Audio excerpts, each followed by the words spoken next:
Hey, ladies and gentlemen, welcome back to the channel. As always, it is Nick here, back with your daily crypto news and analysis. And today we are going to be talking about XinFin Network, aka XDC. So with that being said, let's just dive in and let's look into a few things. So first and foremost, as we do look at XRP and what happened recently with XRP, I want you guys to understand that these things can happen to any of these tokens in this space.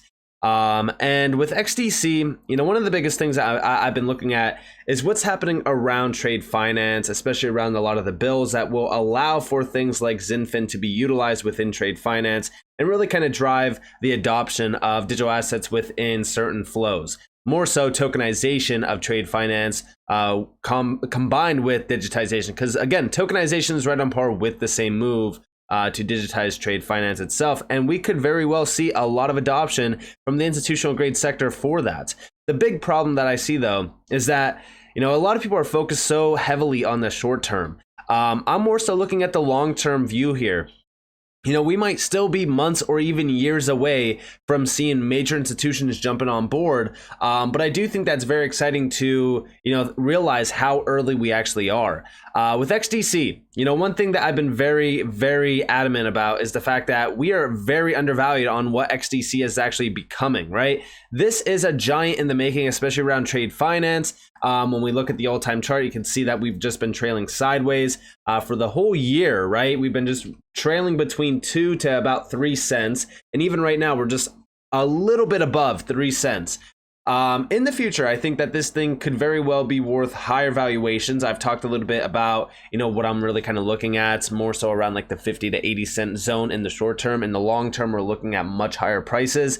I wouldn't be surprised if XDC pulled an XRP like run from like 2017, 2018 either. And I've talked about that a little bit, but XDC is so overlooked in this space. And I really don't understand it because everyone loves utility, right? We talk about utility tokens all the time.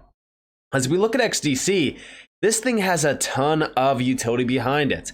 But everyone definitely is focused on one thing right now, and that is the Ripple case. The thing about this case that is very, very interesting is the doors that this opens for other assets like XDC, for an example.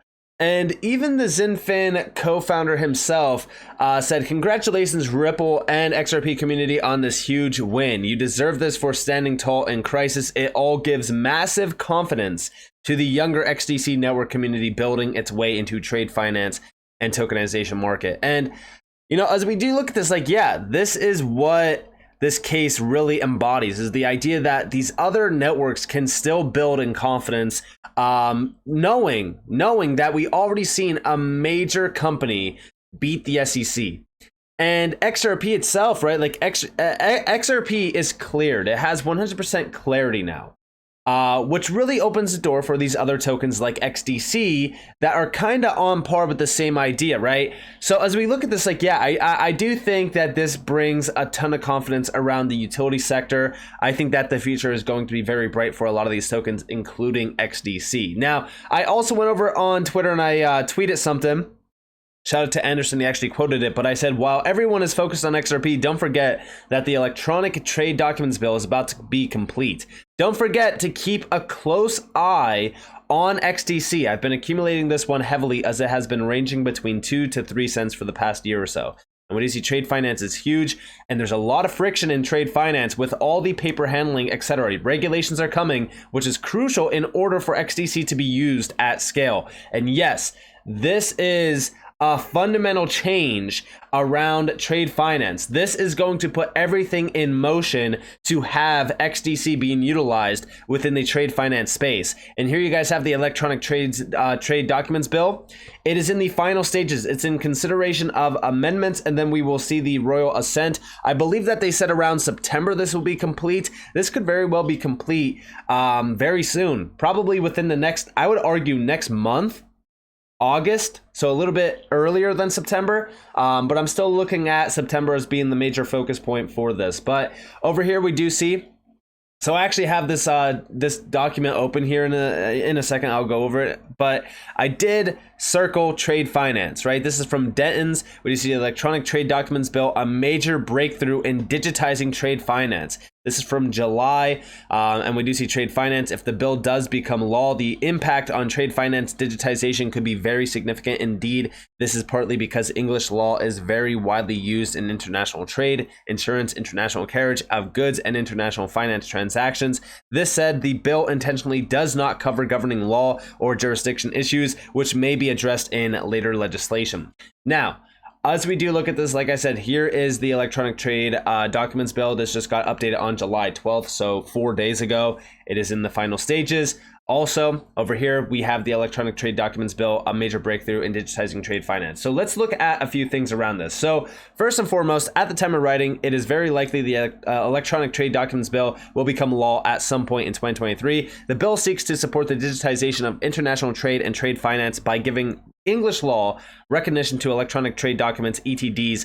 The idea is that if ETDs can be created, enforced, and transferred in a digitally equivalent way to that in which original paper trade documents can, with the same or equivalent legal effects, the resulting vast efficiencies and time, money, and resource savings should significantly, 1, reduce negative environmental impacts, 2, increase supply chain robustness, and 10, to increase profitability. So yeah, this is big, right? Like, this is a huge step in the right direction. And I really do believe that as we look at trade finance, a lot of people are not focused on this as heavy as they should be. This is a big, big deal. And remember, right, like as we look at this, XinFin is the only major blockchain technology tied to the TFDI, the DNI, and of course there's a few other ones that are now added on there, but it was the first major one, which means, in my opinion, XinFin with XDC are major players within trade finance, digitization, and tokenization. Now, also, from TFG, is the UK Electronic Trade Documents Bill the turning point for digital trade? And of course, as you guys do know, in my opinion, it is. This was from July 5th. So since July 5th, we did see a little bit of an update. But within this, we do get a little bit of a breakdown on a few things. So first off, its purpose is straightforward. Currently, English law gives special significance to possession of a trade-related document such as bill of lading, but only applies that to tangible items. The bill makes electronic documents legally equivalent to physical ones, meaning possession can cover digital versions too, providing certain conditions are met. And when we look at this, right, like those physical documents will be digitized, aka tokenized as well. You'll be able to see them on chain. Everything will be there. Who are they going to utilize for this? Well, XinFin is already at the forefront of this through tokenization. For an example, here you guys have, like I said, that major tweet from the co-founder talking about the significance of the Ripple case, but we also do see it's building its way into trade finance and tokenization market. They're going to be the tokenization leaders around trade finance, in my opinion. Also, they are providing a lot of liquidity as well through like TradeFinix, for an example. But this is crucial, right? This step is crucial. And we even do see, crucially, the bill explicitly states that an electronic document has the same effect as an equivalent paper document. And anything done in relation to the digital version carries the same legal weight as it would for physical paper.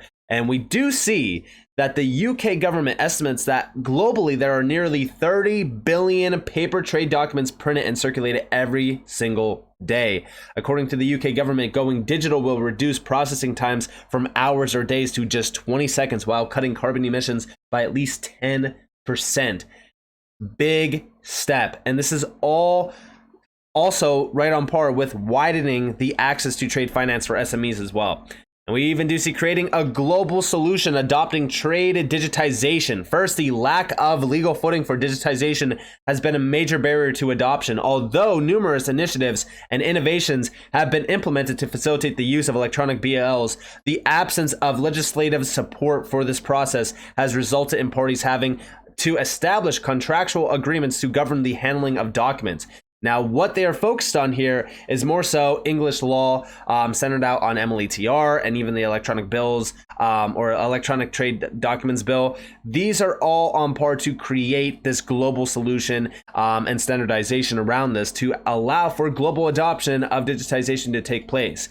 Now, second, UK law is widely used today as the basis for trade agreements and transactions around the world. So with this trade documents bill going live, it is going to be a major step for the global initiative. And we do see instantly any contract where parties agree on using UK law can be digital by default rather than the result of negotiations between parties. If something goes wrong, the digital trade documents or documents can be presented in court. And this is also from the ICC. They said that this is a breakthrough we have all been waiting for. And this goes all the way back to October 2022.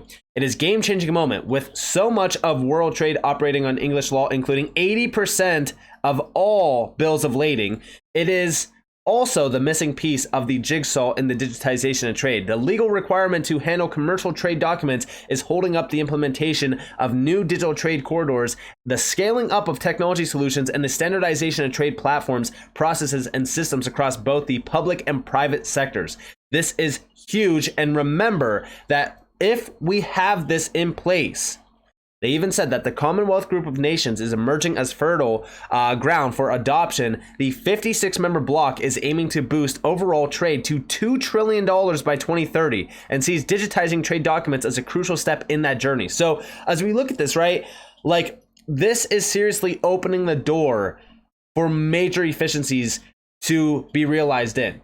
And I know for a fact, as we look at everything happening around the Ripple case, I think that it's right on par with what we will see happening around this space in the coming weeks, months, and even years ahead. Things are falling into place. All of this is right on par with what we've been talking about around a select few markets. I think that the trade finance space is one that will see a big shift once we start to see regulations put in place. Regulations are a big obstacle. And remember, right, that 80 to 90% of global trade is supported by trade finance. So this market, whether or not you want to believe that's big or not, it is, right? And these solutions like XinFin, what XinFin has done for trade finance is big, and they're right on par with the TFDI, the DNI, they're all a part of it. It is a massive collaboration, but this is going to go live very soon. And once everything falls into place, I'm telling you, XinFin is going to be a big token that wakes up. I think that this one is a must watch, especially with the recent adoption over in Japan as well with SBI. The SBI partnership is definitely one that's very large. This is, again, centered out on institutional adoption. So institutions are coming. They're not here in full effect, though. Remember that we still might be years away from institutions, but this one is a big one to watch for. SBI is a giant. SBI is with Ripple as well. They're partnered with Ripple. SBI has a great outlook on crypto. By 2025, they project that this space is going to be a lot different, especially with XRP and Ripple. But it's definitely something exciting, right? Like everything has been falling into place outside of the US for a while. I think that this Ripple case win is going to accelerate a lot of things around crypto regulations and digital asset regulations. I think that Congress is starting to move a little bit quickly now as well. And remember, right, like the XRP move is huge, but I want you guys to understand that there's a lot of assets in the space like XDC that are extremely undervalued and still waiting for a big move like that.